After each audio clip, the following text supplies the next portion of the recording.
Olá, hoje nós estamos aqui com uma pessoa muito especial. O nosso café, o Dr. Camilo, hoje está conosco para um bate-papo sobre o Setembro Amarelo.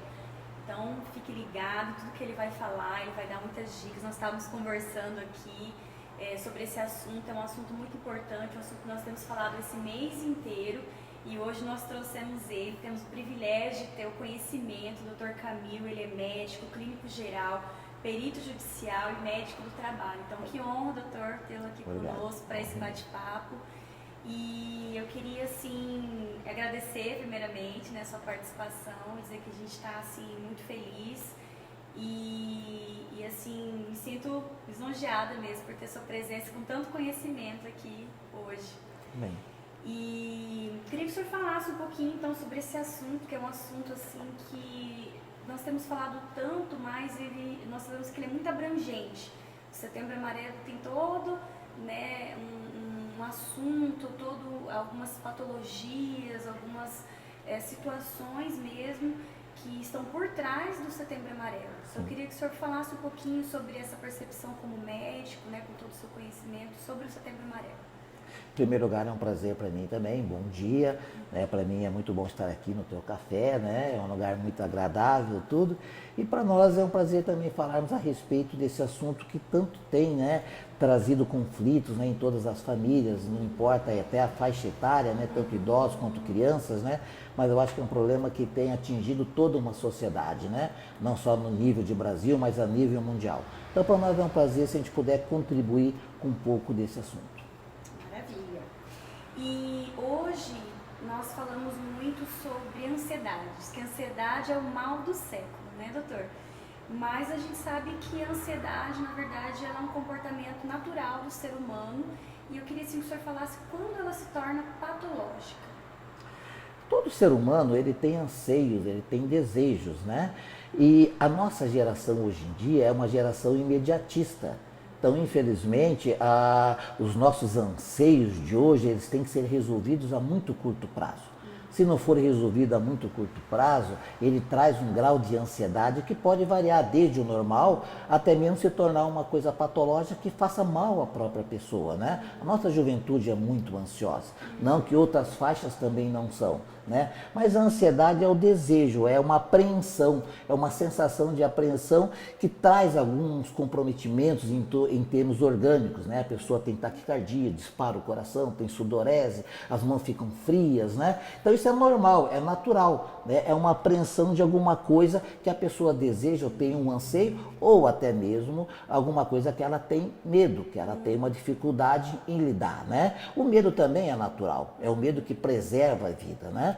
Então, enquanto esse medo for alguma coisa natural do ser humano, é uma coisa normal.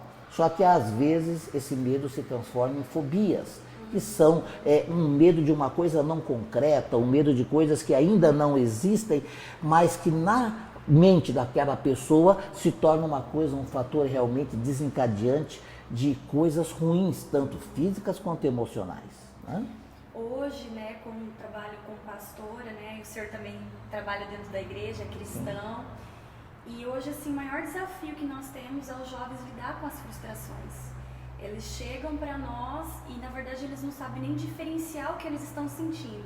É um misto de sensações, de sentimentos, aí junta também com, como o senhor falou, com as questões patológicas, né? Então, assim, hoje é um desafio para nós também, né? E falar sobre isso, por isso que nós escolhemos esse assunto, é um assunto que nós queremos, assim, realmente contribuir, não só com os próprios jovens, mas também com a família, como Sim. lidar com isso, né? E como que a família, como que as pessoas ao redor podem ajudar em relação a isso? A gente tem dito, né, que o grande suporte, né, de um jovem, de uma criança que entra na fase de adolescência, onde o mundo todo muda, né? Ele estava acostumado com o mundo mágico, ele estava acostumado a ser criança, não tinha grandes preocupações, e quando ele entra na adolescência, esse mundo modifica. ele começa a ter preocupações com outras coisas, até mesmo a situação familiar. Um jovem, de repente, que tem uma situação de conflito na sua própria família, separação dos pais, violência doméstica, uma série de situações. Quando ele entra na adolescência, essas situações se agravam muito, né? Porque ele vai ter que lidar também, além de tudo isso, a questão familiar, ele vai ter que lidar com a questão, até mesmo com os grupos iguais a ele, né? São meninos e meninas que também têm frustrações, também têm ansiedades e desejos igual dele. Ele vai entrar num ambiente familiar, um ambiente escolar, e muitas vezes esse ambiente escolar traz também algum tipo de prejuízo. Existe a violência nos grupos escolares, existe o bullying que tanto aflige a nossa juventude hoje em dia, que nossos jovens hoje talvez não estejam tão preparados para enfrentar certas situações que hoje chamamos de bullying, mas que antigamente eram situações até mesmo normais dentro de um grupo escolar, dentro de um grupo de amigos. Mas hoje a juventude nossa, ela tem uma dificuldade um pouco maior de enfrentar essas situações. Não podemos esquecer também, né, que quando começa a ter esse convívio escolar, existem outros conflitos, né, que é a presença de drogas ilícitas, bebidas alcoólicas, a vida sexual muitas vezes se inicia de uma maneira muito precoce, nas meninas uma gravidez precoce. Então tudo isso traz uma série de conflitos que muitas vezes traz frustrações e que muitas vezes os nossos jovens não estão preparados e até mesmo as famílias não estão muito preparadas para poder acolher os seus filhos, né, conversar sobre esses assuntos. Sim, o senhor entrou num ponto muito interessante, que é a questão das redes sociais, né? Porque o senhor falou um pouco sobre o comparativo. E essa é uma realidade que nós temos visto, eu até andei lendo, pesquisando, e a gente tem visto realmente como que as redes sociais têm influenciado de uma forma negativa, né, sobre esse conhecimento de uma forma distorcida, né? O que o senhor poderia falar para nós em relação a isso? As redes sociais é um mundo à parte, né? E muitas vezes as famílias não têm o controle daquilo que os seus filhos estão vendo. E tudo chega no celular, coisas boas, não que as redes sociais não sejam boas, não que a internet não seja boa, mas também chega muita coisa ruim que de repente a gente não está preparado para que até mesmo orientar os nossos filhos em relação a isso. E muitas crianças têm muito acesso às redes sociais e de repente ela vê coisas ali que ela não vivencia, que ela não compartilha com os pais. Nós temos exemplos de redes sociais falando a respeito de depressão, de medicamentos, de drogas, de sexo, de tudo aquilo que de repente pode fazer mal a uma pessoa que está ali olhando e de repente você não sabe aquilo que o seu filho está vendo. Então realmente é uma questão séria que tem que ser visto realmente pela família e por todos do grupo a qual aquela pessoa pertence. E de forma distorcida, né, doutor? Muitas vezes de forma distorcida e perigosa, né? Exatamente. E perigosa. O senhor falou também sobre depressão. Depressão é um assunto também que nós sabemos que é uma das patologias, se não é a maior, né, que tem trazido maior incidência de suicídio, né? E eu queria que o senhor falasse um pouquinho para nós sobre a depressão.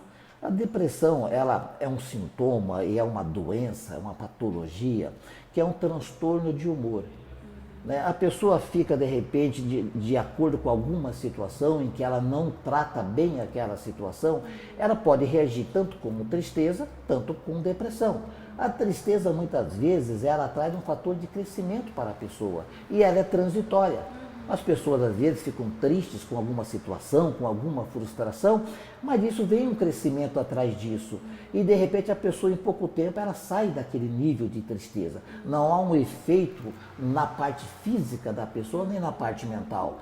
E muitas vezes, a depressão, ao contrário, além de não dar crescimento nenhum, a pessoa entra numa fase tão deprimente, tão de tristeza mesmo, que afeta o físico. Ela deixa de fazer coisas, ela deixa de se importar com coisas, com as pessoas que antigamente ela dava importância. E se torna uma patologia. E essa depressão, infelizmente, é a grande porta de entrada para o suicídio, principalmente em jovens. Olha que interessante, né? O que o senhor está falando aí, que eu entendi. Então, na verdade, a tristeza, né, ela é um sentimento natural do ser humano que ajuda ela a buscar recursos internos para que ela possa superar algo, alguma coisa. Sim. Porém, quando ela afeta o físico, né, ela entra num grau realmente patológico, persistente, aí sim nós temos que tratar, né, porque hoje nós vivemos num mundo que a pessoa não pode passar frustração, né, que ela não pode sofrer, e na verdade todos nós precisamos, né, buscar recursos internos dentro de nós para superar as situações, as frustrações, que é natural, né? Então, a gente vive cercado de frustrações. Você sai ali na rua, né, no trânsito, você passa por estresse, você passa por situações em casa diversas, no trabalho. Então, isso tudo é natural. Agora, como nós lidamos com isso, que é exatamente isso que nós estamos falando. Né? E aí é onde entra nas questões de patologias. Tem mais alguma, assim, outras patologias que... Na questão hoje do suicídio, do Setembro Amarelo, que a gente está comentando sobre esse assunto, os transtornos mentais é que realmente são a grande porta de entrada para que a pessoa muitas vezes faça uma tentativa de suicídio ou até mesmo consuma o suicídio, né? Nós precisamos entender que muitas vezes a pessoa que busca essa solução, o suicídio, não é porque ela tem desejo de tirar a própria vida. Muitas vezes ela quer fugir de um sofrimento, ela quer acabar com aquele sofrimento que ela não tem com quem compartilhar. Né? O jovem hoje em dia ele não compartilha os seus sofrimentos, ele tem que mostrar que ele está feliz. Né? Então, nas redes sociais, muitas vezes você vê uma pessoa que tem 2.000, 3.000 seguidores e você olha para aquilo e fala, nossa, essa pessoa deve ser muito feliz. E por trás daquilo se esconde uma tristeza, uma depressão muito grande. E você só vai saber isso quando acontecer alguma coisa ruim, que você vai ter o grau de tristeza ou o grau de depressão que essa pessoa estava vivendo.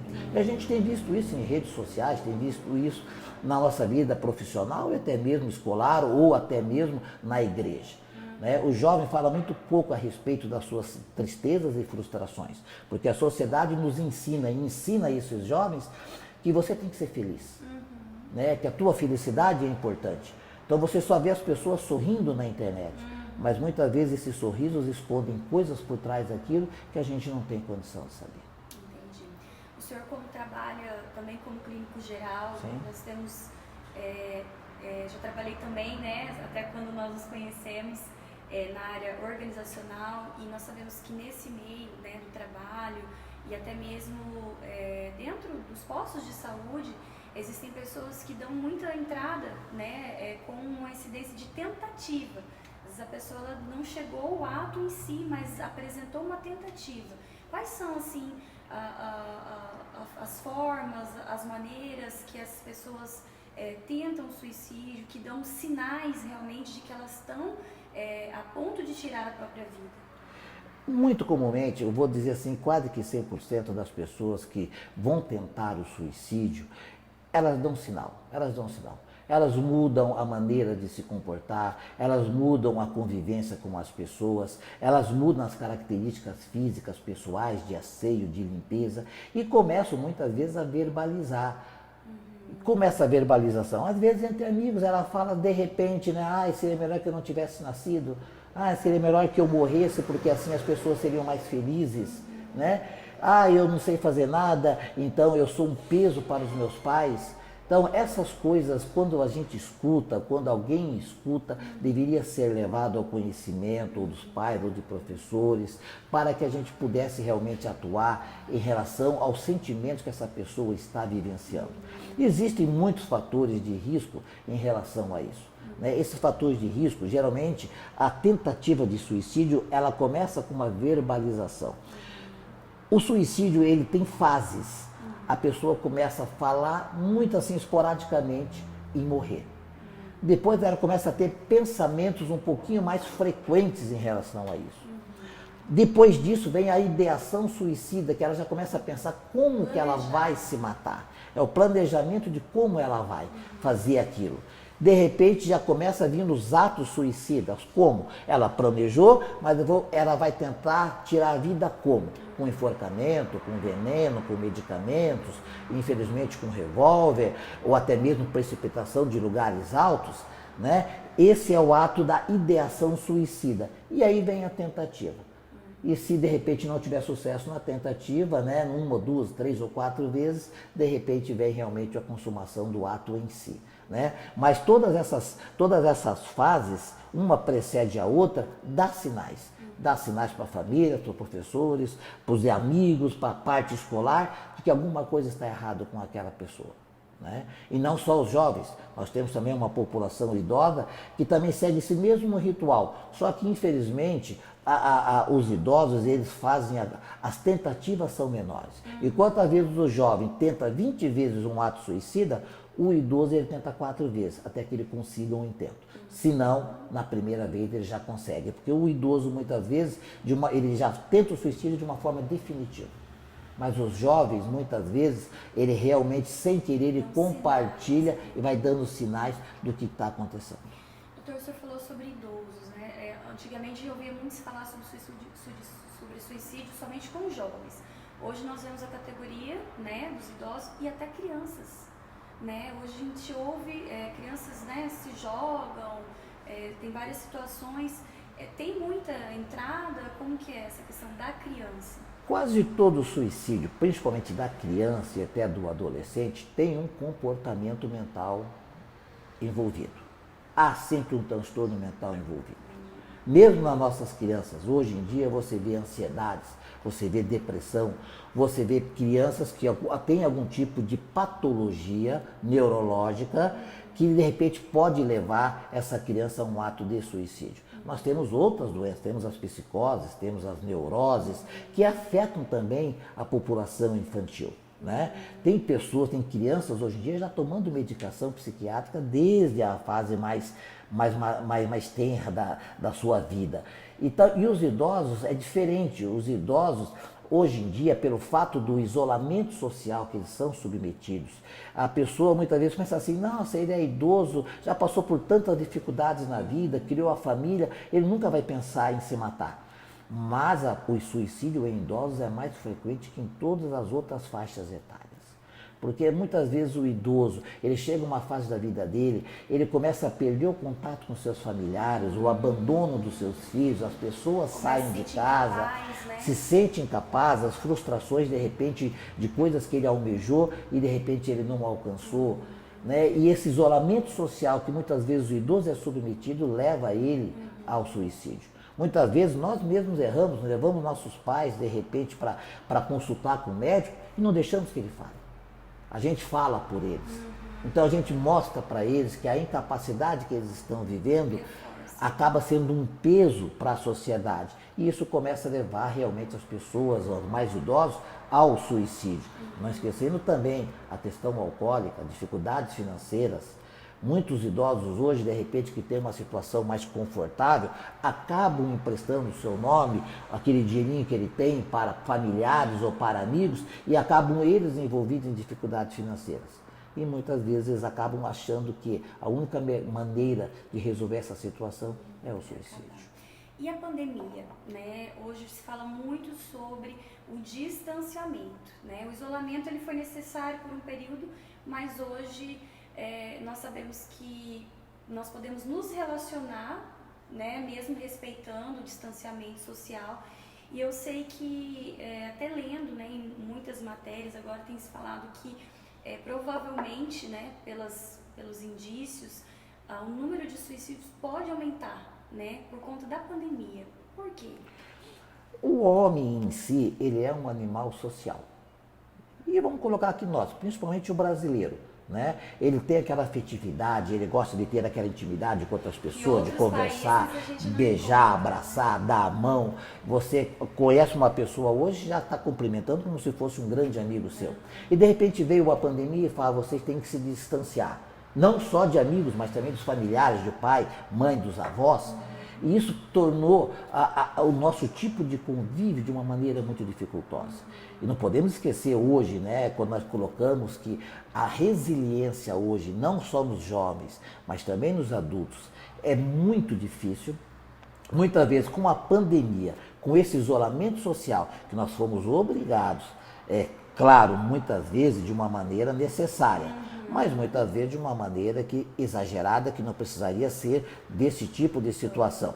Mas esse isolamento, essa dificuldade de relacionamento na própria família ou com os amigos, hoje em dia as pessoas não admitem ficar um fim de semana em casa até que essa pandemia possa acabar. Nós já estamos há 6, 7 meses com uma pandemia, mas são situações que exigem, de repente, um distanciamento, um isolamento social, que muitas vezes a pessoa poderia contribuir e poderia facilitar, mas a gente vê uma grande resistência da população.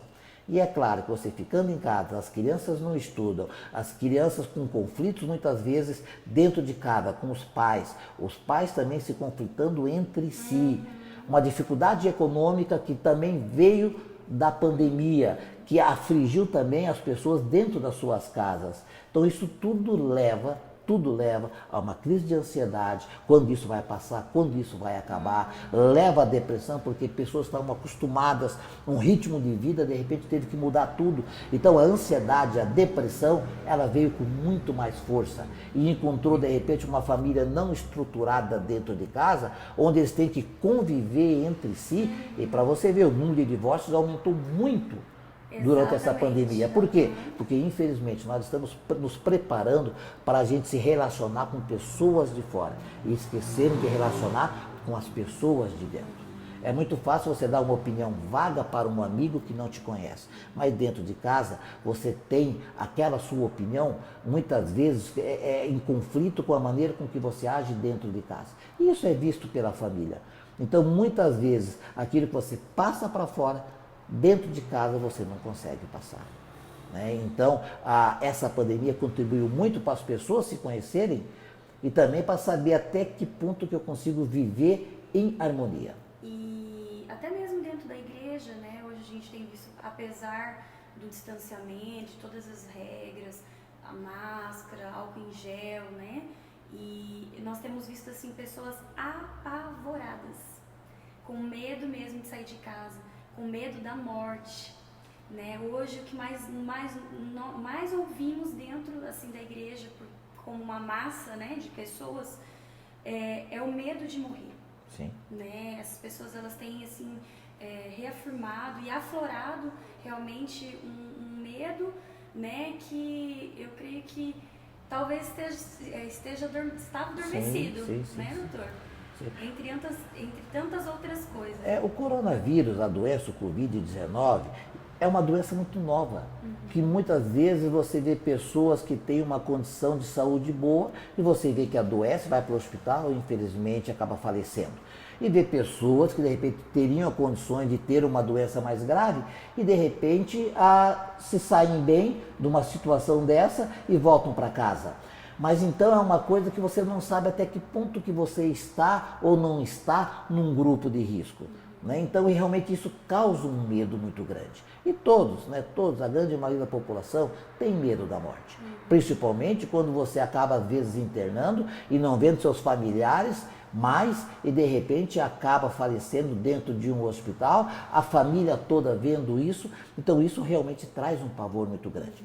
Não esquecendo também que a mídia muitas vezes piora esse estado de medo. Muitas vezes eu estava um dia de plantão num hospital onde só tinha, infelizmente, uma rede de televisão que pegava naquela TV. E quando eu acabei de ver o jornal, eu falei, meu Deus do céu, o mundo deve ter acabado lá fora, porque eu não vi, eu queria correr, chegar em casa para ver o que estava acontecendo. Então a mídia tem um dever de informar. Tem o dever, mas ela tem que saber muito bem como, a maneira que ela está entrando na casa das pessoas. Ela tem que saber que as pessoas que estão escutando, de repente, notícias drásticas, que precisam ser faladas, mas a maneira como a mídia fala, e muitas vezes distorcida, nós sabemos disso, houve toda uma politização em cima do termo, né? Mas as pessoas que estão em casa, de repente já isoladas 2, 3 meses, que já perderam de repente algum ente querido ou perderam pessoas conhecidas por essa doença, de repente começa a escutar aquilo, realmente contribui e muito, muito para um maior adoecimento, a tentativas de suicídio, que muitas vezes a pessoa fala, é melhor que eu morra logo antes que eu pegue essa doença. Então, infelizmente, a mídia prejudicou muito a questão desse convívio quando você precisa ficar dentro de casa. quando você precisa mudar toda uma característica de um animal social. Aí você fica em casa e só escutando situações de conflito, situações que muitas vezes vieram bem misturadas na mídia, de doença, de economia, de política, tudo junto. Isso leva o idoso, principalmente, a situações que ele fala, meu Deus, que mundo que eu estou vivendo. Doutor, aqui no estado do Mato Grosso do Sul, Aquidauana é a cidade que tem mais incidências de suicídio. Por quê? Eu já trabalhei em Aquidauana e realmente a frequência de suicídios na cidade de Aquidauana é muito grande. É a maior no estado, seguindo depois de Campo Grande. É a terceira cidade no Brasil em número de suicídios, a cidade de Aquidauana. Uma população jovem, uma população indígena, com poucos empregos, com isolamento, vamos dizer assim, mais frequente que em outras cidades. O nível de alcoolismo também é grande, drogas também muito grande. Então, é todo um fator, se você pegar de uma maneira isolada, você fala, mas é igual às outras cidades. Mas nós temos fatores que vão se associando, vão se somando e vai dando esse tipo de frequência de suicídios. Muitas vezes em plantão, em Aquidauana, eu estava no hospital de plantão e as pessoas relatavam. Ela estava assistindo televisão com o irmão, com o pai ou com a mãe e ela falava, eu vou ali na cozinha e já volto. Como demorava para voltar, as pessoas iam atrás, não raramente estavam no fundo do quintal, enforcada num pé de árvore, porque tinha tirado a própria vida. Isso aconteceu muitas vezes em Aquidauana. Aconteceu aqui também em Campo Grande, mas Aquidauana realmente é um fator preocupante. E é claro, né, adiantando um pouquinho, né, quase todas deram um sinal que alguma coisa não estava bem.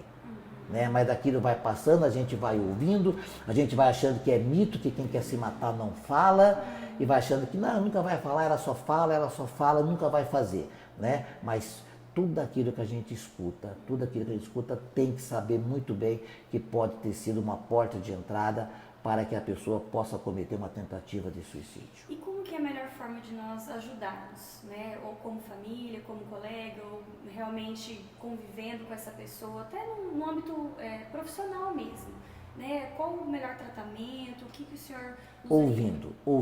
Ouvindo e dando importância à pessoa que está falando. Deixar que ela fale o que está incomodando. E aí propor soluções, né? Vamos falar com alguém, vamos procurar ajuda.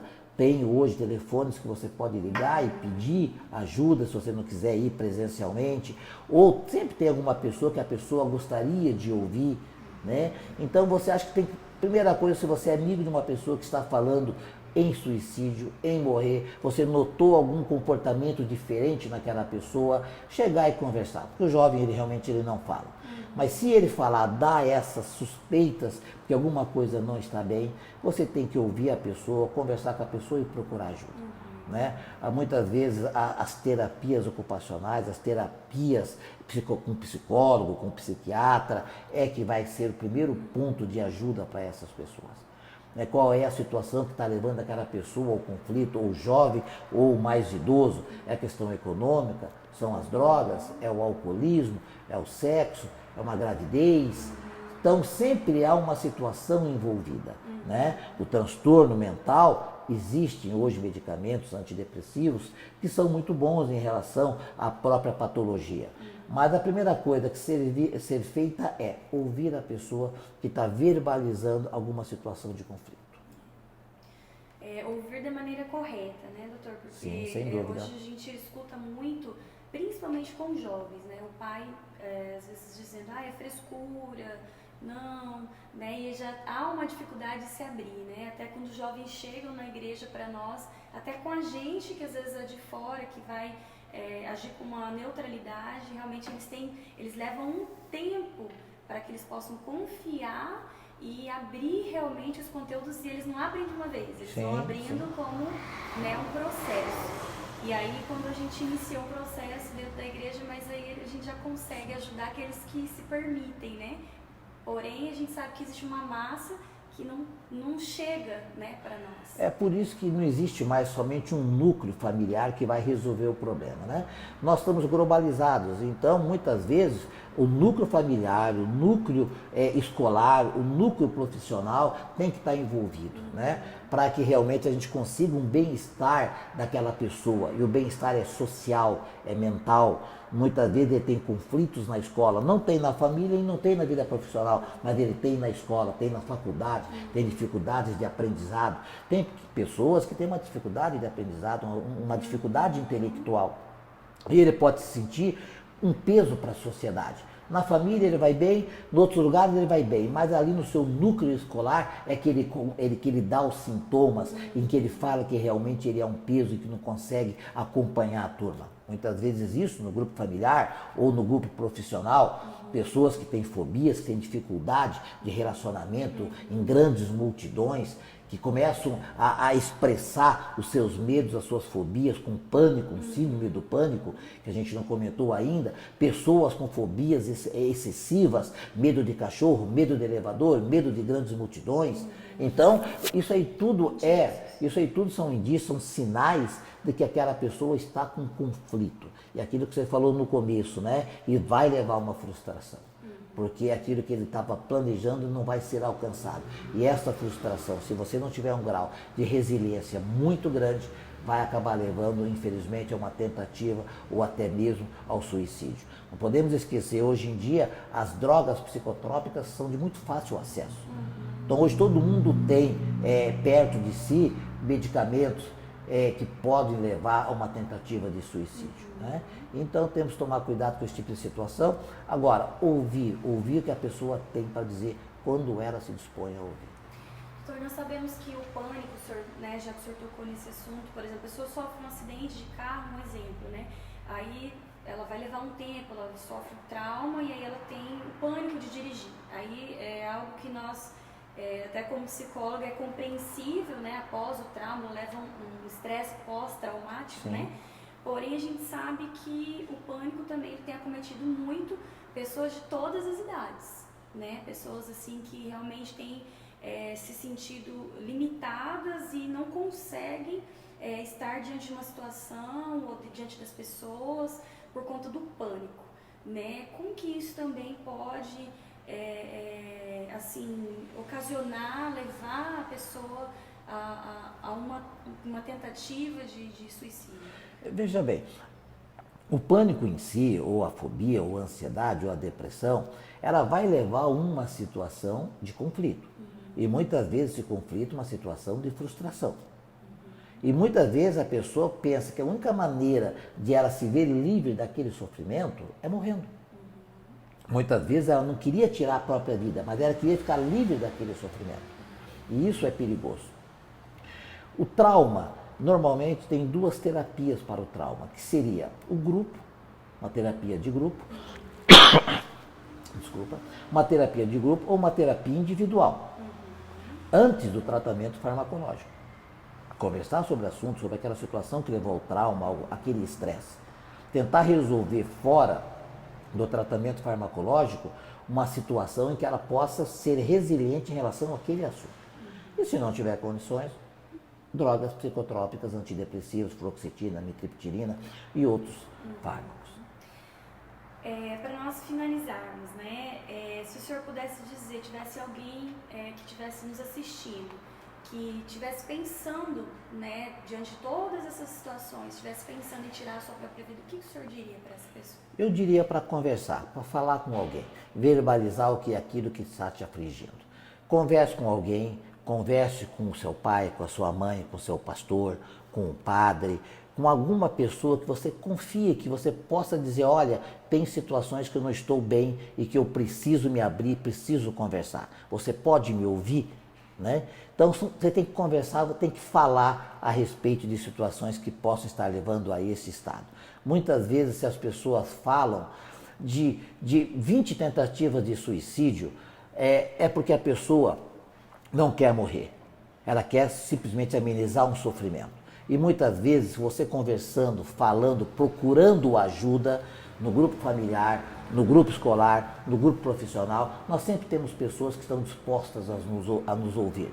Então, fale, procure ajuda. Procure ajuda porque tirar a própria vida, um dom que Deus nos deu, seria uma situação que você não precisaria fazer se você tivesse alguém para conversar, alguém para falar. Você sempre vai encontrar alguém disposto a conversar. Mesmo que isso demore 1, 2, 3 pessoas, mas alguém vai estar sempre disposto a te ouvir.